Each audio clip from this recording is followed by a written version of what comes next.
I like this piece, by the way, in the Journal, and we'll get to some music now, but it says that there are moves to have a day in January recognised as Ireland's Independence Day.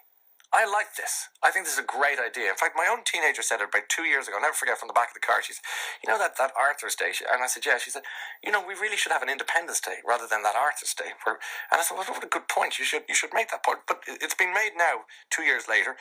Every year, the US, as we know, marks its independence with fireworks, while it wasn't until last year that Ireland began its national commemorations of our move towards a republic. So what day could Ireland choose? And according to Fianna Fáil Senator Dr. Keith Swanick, who has proposed the introduction of the Declaration of Independence Day Bill, sounds very lofty, Ireland's Independence Day should be formally marked as January 21st.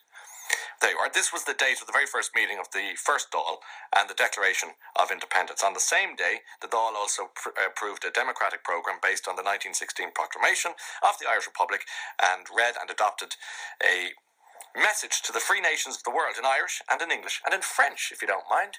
And given I was talking about that programme that reflected on we as a nation's take on the 1916 commemorations and how we absolutely went for it and seemed to embrace it and enjoy it and reflect on the importance of that extraordinary time in our history.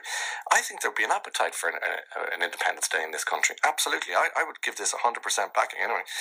Swanick is a GP who lives in Mayo and told the Journal.ie that it has received a very positive feedback about the bill from members across the country. The legislation will ensure that January 21st is officially recognised as Declaration of Independence Day, irrespective on the day on which it falls. But they cleverly add, however, before you get excited, there is no plan to designate it as a public holiday. Just when we don't want a Declaration Day without a day off. How are we going to celebrate it properly? But they're saying no, that there will be no day off work. If the Oireachtas did pass the legislation, it would allow schools, public bodies and community groups an opportunity to commemorate the event, which is probably understandable. Still think we should get a day off. Great idea, love it. Hopefully that gets some class of traction and moves into waters whereby this could actually happen.